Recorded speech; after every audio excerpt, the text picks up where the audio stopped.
Welcome to the WealthStack podcast. I'm your host, Shannon Rosic, the director of WealthStack Content and Solutions. In this episode, I'm joined by Joanna Kanakis, EVP, Head of Business Development at Halo Investing. Today's topic, what it means to build protective investment solutions. But before we even get to the first segment, Joanna, thank you so much for joining me on this episode. Thank you so much for having me, Shannon. It's a pleasure to be here. Absolutely. And I want to start with your background and what ultimately makes Joanna, and how you landed at Halo Investing. Sure. Well, like I said, it's a delight to be a part of the broader WealthStack family, and thank you so much for having us here. I joined Halo about 4 years ago. We were in kind of two guys in a pizza box phase, as I like to call it. I was the 15th employee. So had one round of funding under our belts. I came in, we've had subsequent 2 other rounds since then, and have grown from 15 employees to, I think 130 was last count.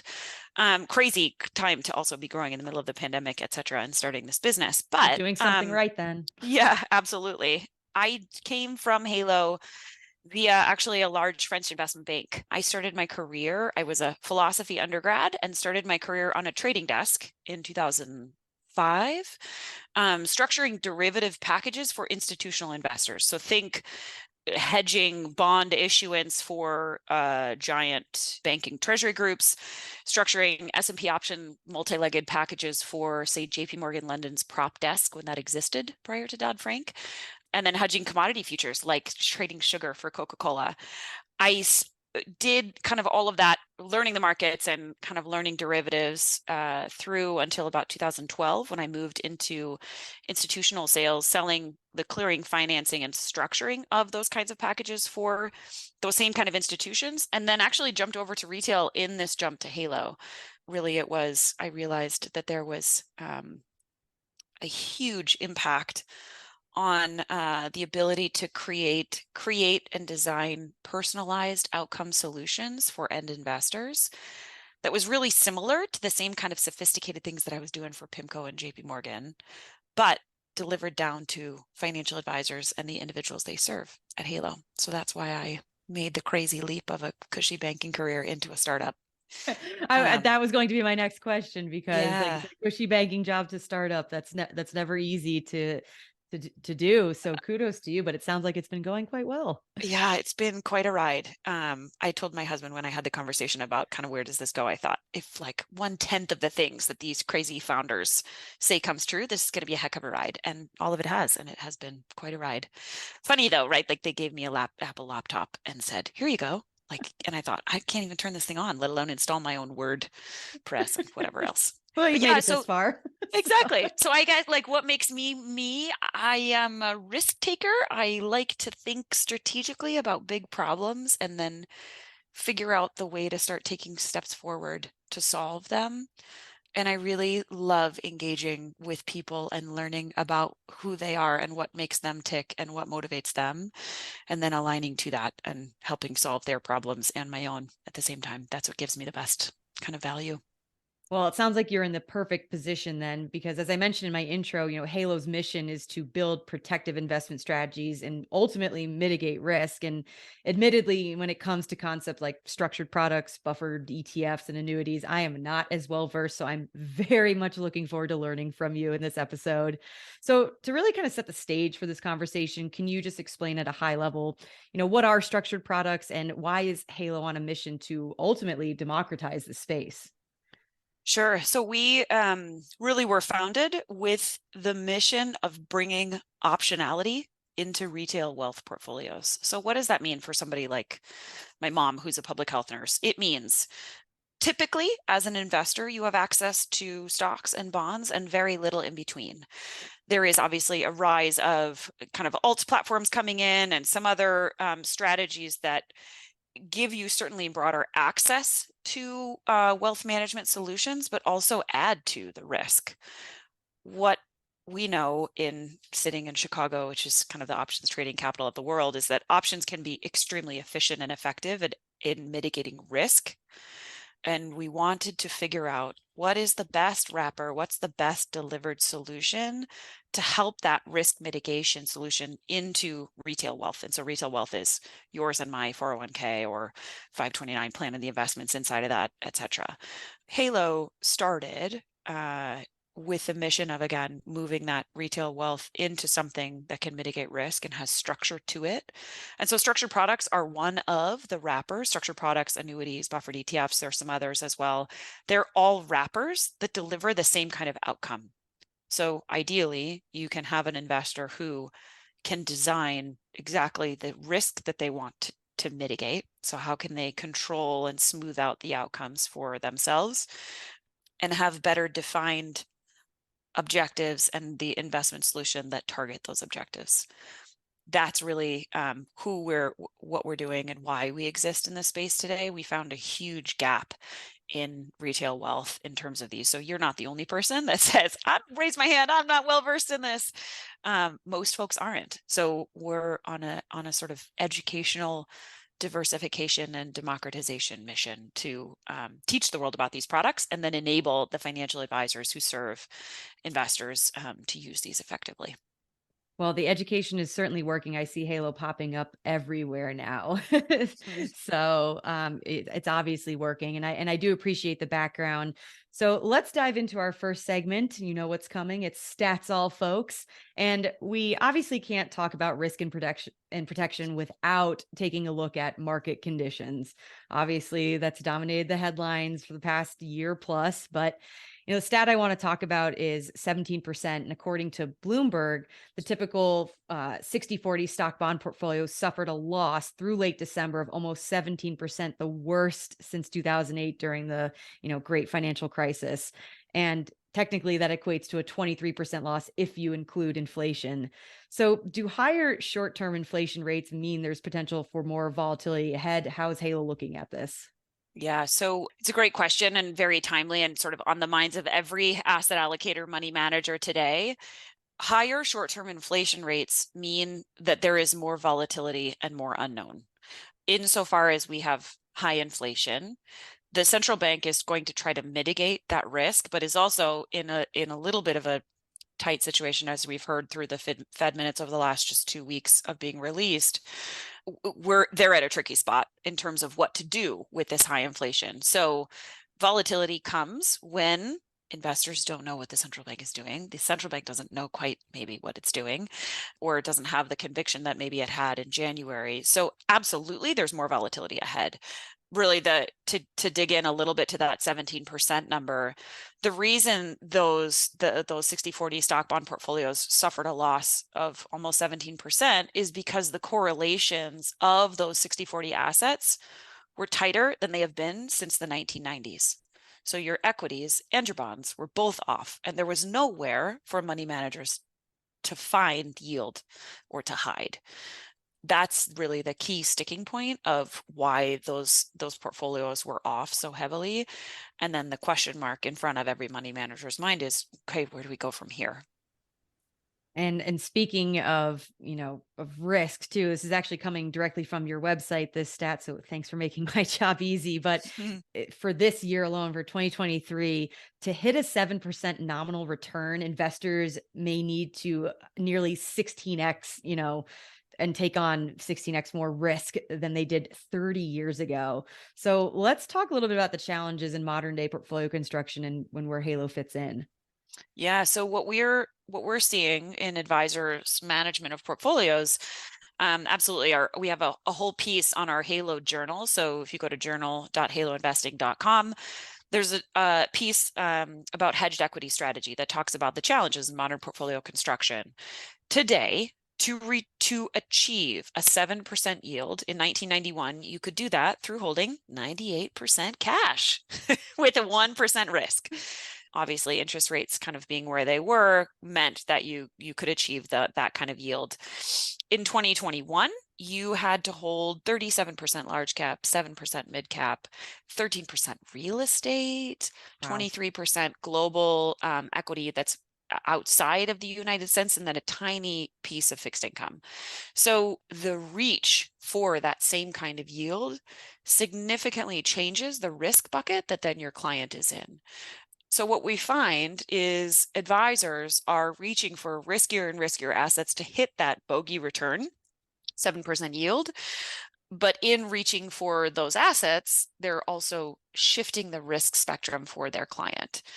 What Halo does is helps actually look at that client portfolio, help the advisor step through to see where are the riskiest places in that position and where can you transfer some of that risk to a protected equity structure. So whether that's a structured note, a buffered ETF, or an annuity, all of these kinds of assets are risk mitigated solutions. So you are going to experience a level of downside protection on your assets, but be exposed to equities. So again, that ideally enables the advisor to not have to reach quite so far down the risk spectrum in order to target the yield. So you got into it a little bit, but I want to dive in a little bit more around how structured notes and annuities and products like that help reduce, longevity risk. Is this a bit of a more difficult conversation for advisors, or are you seeing that the savvy ones really understand this concept and are able to articulate it to their end clients? It's nuanced for sure, but the reality is with the boomer generation hitting that peak retirement accumulation decumulation phase or transition, more and more advisors are struggling with longevity risk and decumulation. So what we're finding is, right, remember, longevity risk is the possibility that you could outlive what you have in your savings, investments, pensions, annuities, and other sources of retirement income. What Halo does is teaches advisors how to generate yield off of the investor's core portfolio. So let's figure out how to hit that 7% bogey, but be able to maintain that core investment portfolio in turbulent environments. That's really the message of these structured products. It sounds like a gotcha, like how in the world could you do that? This seems absurd.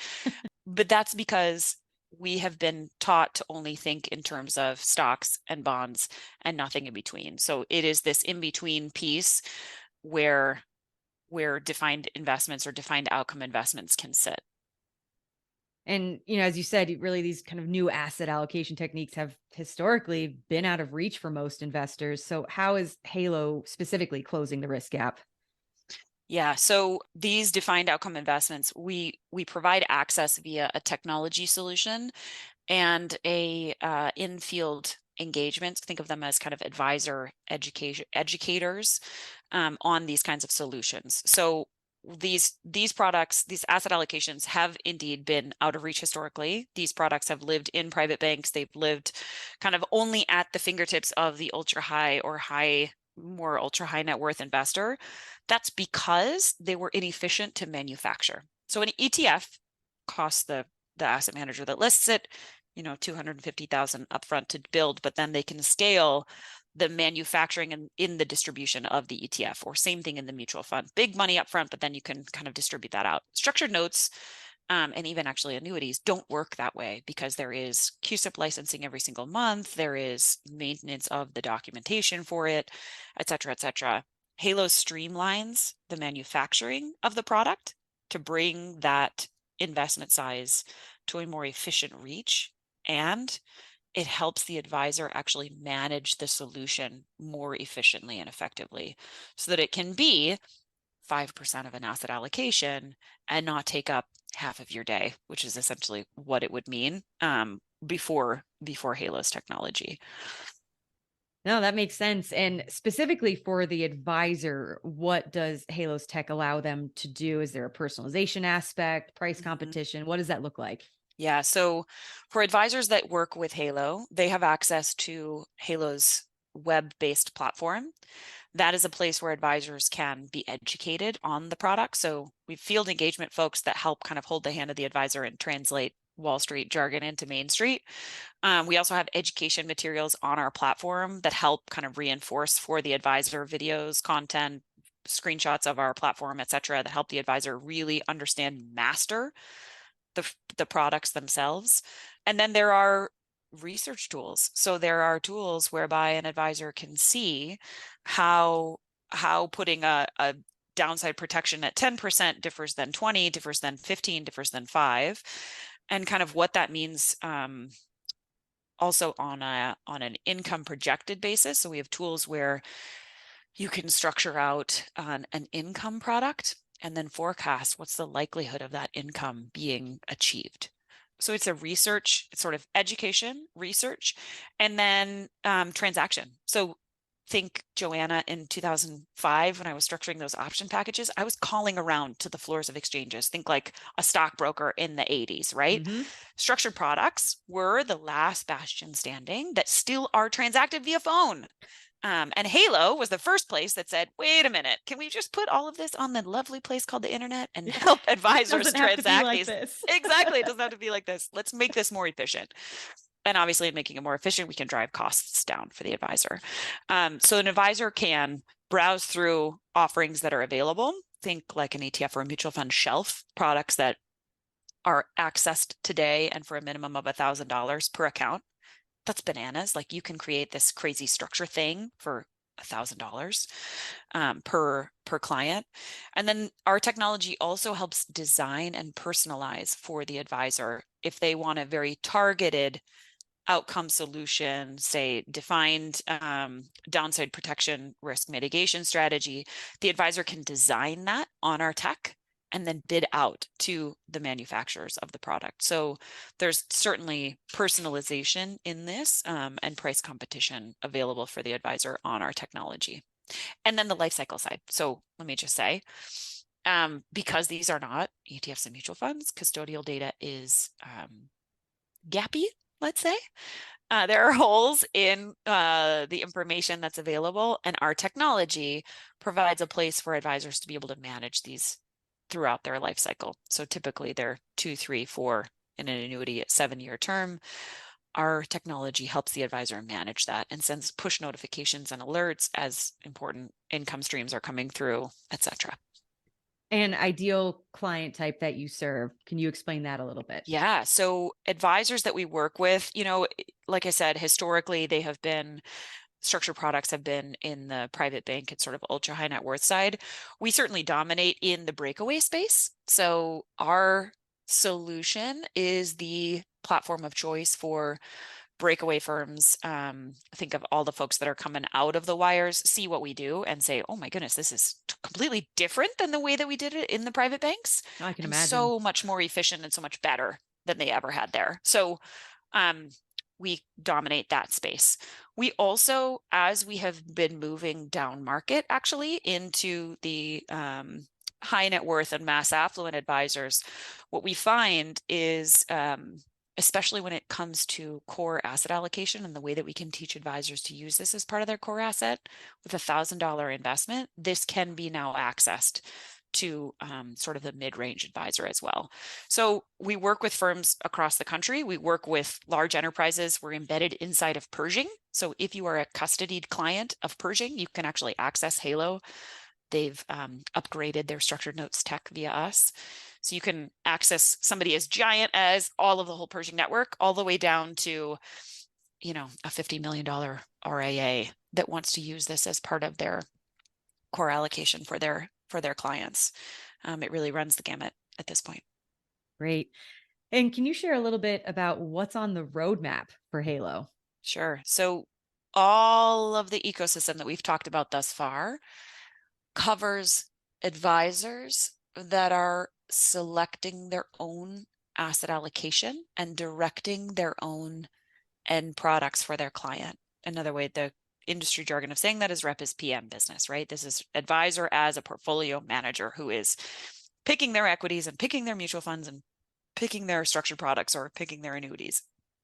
Where we are going is really putting these defined outcome products into more broad advisory accounts. So in the hands of asset managers that can put this, say, in a SMA for sure to start. Ideally, we'll get to the point where we can put this in a UMA, where we can put it in an ETF, where we can put it in a mutual fund. That's where, from our mission and democratization and getting this in the right hands, that's where this needs to go next. So we launched last month 3 SMAs with core firms that are using Halo technology today. They eat, sleep, and breathe structured products and have. One of the teams actually came out of UBS, their firm called New Edge, a large breakaway firm. And they ran the structured note SMA inside of UBS. Now they break independent and want to provide that same SMA access to the rest of the US market. So we're partnering with New Edge and several others to promote these separately managed accounts that essentially deliver the same protective story, access to the same solutions, but outsource that expertise for advisors that don't want to manage that on their own. And I would imagine you'd expect to see more of that trend I building. certainly would. Yeah, I mean the fever from asset managers on going, wait, how can I diversify these portfolios that I've been running, ETF models, etc., has been cacophonous. Yeah. Well, great word, but exciting times indeed. Yeah. But I do want to jump to segment 2 of this episode, Joanna, of Ask Us Anything, where I've gone out to the social universe and asked them to submit questions they want answered by you. And we've certainly had some folks drop into the DMs this week. It's the time for it, that's for sure. Exactly. So the first question we had, which is, I feel like right up your alley, is all around the banking crisis. And this person asked, it's still to be determined if another banking crisis is unfolding following the failure of SVB. How does Halo Investing view this landscape currently? So I'll answer on behalf of Joanna, not on behalf of Halo Investing. Fair. I think my compliance would have my head if I answered on behalf of our whole firm. But I really view SVB as episodic and contained. The sort of risk, and while contagion was on the table for a while, and there was certainly palpable market fear of banking crisis completely overtaking this country. I was calling friends of mine who are still on trading desks and saying, is your body going through PTSD like mine? Like, I sat on a trading desk in 2008. My head was going, this is different, but my body was going, I know this stress. It was wild. I actually, considering what we have seen, so let's look at the numbers, the statistics and the flows of assets into the big giant banks tells us that there is faith and consistency in the giant US investment banks, right? That you can just see that those numbers and those trends of the headlines over the last 2 weeks. We know that those too big to fail institutions are now massively too big to fail. Right. What SVB also taught us is that it wasn't just the too big to fail firms that were too big to fail. The central bank stepping in and buoying SVB in and extending FDIC limits and everything else tells us that any bank was too big to go at this stage of our economic cycle. And so I think that the SVB fallout will probably just require smaller and regional banks to be more diversified in their business. So again, SVB was episodic and contained, but that does kind of give smaller regional banks the wherewithal to go, okay, we need to diversify a little bit better. For those in the wealth space, this is my very, very Joanna's personal opinion. I think that this is a awesome opportunity for smaller regionals to think and put more emphasis on their wealth solutions and on their wealth business versus the commercial business. And we see this as a very healthy diversification versus traditional commercial banking. And an awesome opportunity to continue to come into this wealth space that is just burgeoning and in the middle of this amazing rejuvenation and re-identification and inflooding of capital and technology and everything to make it so much better. I do not disagree with that sentiment. So we will see what happens. Obviously, the progressive ones and forward-thinking ones will capitalize on this. So definitely hope to see it. So that'll be part two down the road here for us to Absolutely. talk We'll about. we'll regrab and listen to check the tape, see if it worked. Exactly. Yep. Pivoting a little bit, we did have one more question for the segment. There's been a spotlight on outcome-based investing in the last few years. What does it mean, and how does it compare to managing for risk and return? It's funny we're using all the same words, right? Just using them in different spots Pretty in much. this sentence. Outcome-based investing means that when you make the investment, you know in advance how that investment will be delivered in the end. So an outcome-based investing means I am going to today buy this knowing that at the end of a 2, 3, 4-year period, I will receive X.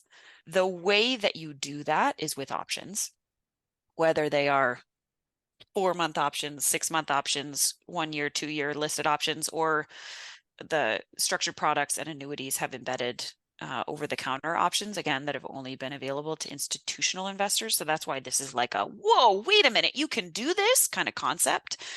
The spotlight, I think, the reason that you've got this spotlight on outcome investing is because of this thing that we started off talking at the beginning of this podcast, Shannon, is the difficulty in achieving a 7% yield and not outstripping your risk and outrunning your asset allocation.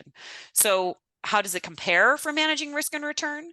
I mean, I think that's a higher level conversation with the CIOs of the world that actually we are having today. It is more defined. It is in our argument, it is an easier way of managing actually your client human behavior rather than a CIO managing for risk and return. So in our experience, we find advisors that use these outcome-based investing as an emotional kind of soothe, along with being able to actually deliver the targeted yield that you're supposed to. So that's really, I think, the difference between just kind of managing between a 60-40 portfolio or changing the balance of that asset allocation. Well, I appreciate you being put in the hot seat and your insightful answers. So definitely answered these folks' questions. So thank you. But we have come to our final and my favorite segment, Stack It or Whack It, where I'm going to throw out a few technologies and be warned, they are not always WealthTech related. And you tell me if they are worth the hype or not. So essentially, stack it or whack it. And the first one I have to ask you about, considering your banking background, is open banking. Is it coming for the banking world? Worth the hype? Stack it or whack it, or hybrid? Open banking is most definitely a stack it for me. The difficulty of introducing and implementing technology in the financial ecosystem is thoroughly laborious because of our compliance constraints.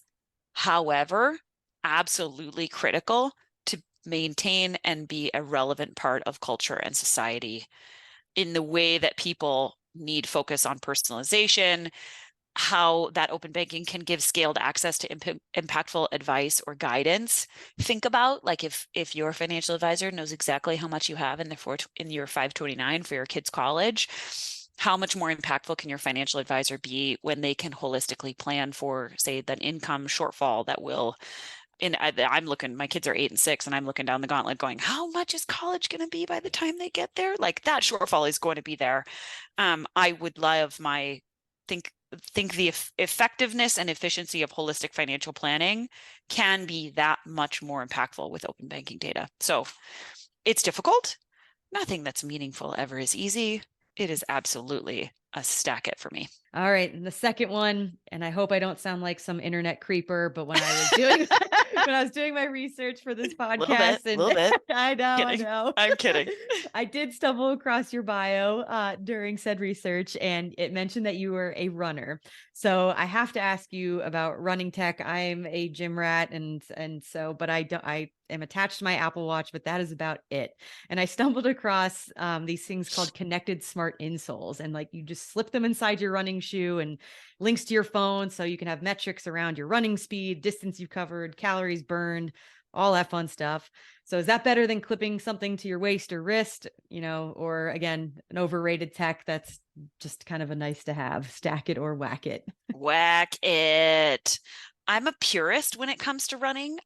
For the longest time, I even hated wearing earphones or earbuds. Like I remember running with a CD Discman like this, like holding it flat so it wouldn't skip, right? But in general, I don't like technology. I actually would rather not wear a watch. I've never worn the heart monitors.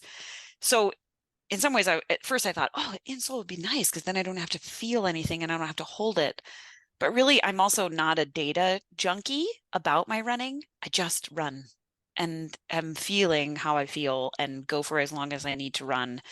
So I'm not like a calorie counting, need to know exactly what this minute was and this minute. I just go, just Yep. go, Just appreciate it get for out what it there. is. Yeah, Exactly. yeah. All So right. I funny. love it. One stack, one whack. Fantastic. Joanna, it's been an absolute pleasure getting to know you and learning more about Halo investing. So please feel free to tell listeners where they can find out more about you and what you're working on. Yeah, Shannon, thank you so much for having me, and for having WealthStack and Halo's partnership be budding and growing over these last couple of years. That's right. The best place to find information about how we think about asset allocation and how the tools that advisors can access is really through our website. So haloinvesting.com. And then our journal, so journal.haloinvesting.com is our kind of educational hub for advisors and home office folks to understand and learn the way that we are different in this space and the solutions that we provide. In all of those spots, there's a big green box that says connect with a specialist. You can do that. Drop in my name if you want to talk directly to me. I run our business development, so I'm always interested in new and fascinating conversations with folks that are thinking differently about how to serve their clients effectively. I have to agree. Shout out to the journal portion of the website because I spent hours on there reading. I Oh, went down a rabbit awesome. hole. So very useful, very helpful. So you heard it here first, folks. Check those pages out because really, really helpful. Ton of educational content. And be sure to like and subscribe to the WealthStack podcast on all major podcasting platforms and follow all things WealthStack on wealthmanagement.com, LinkedIn, and Twitter. And thank you all for tuning in today.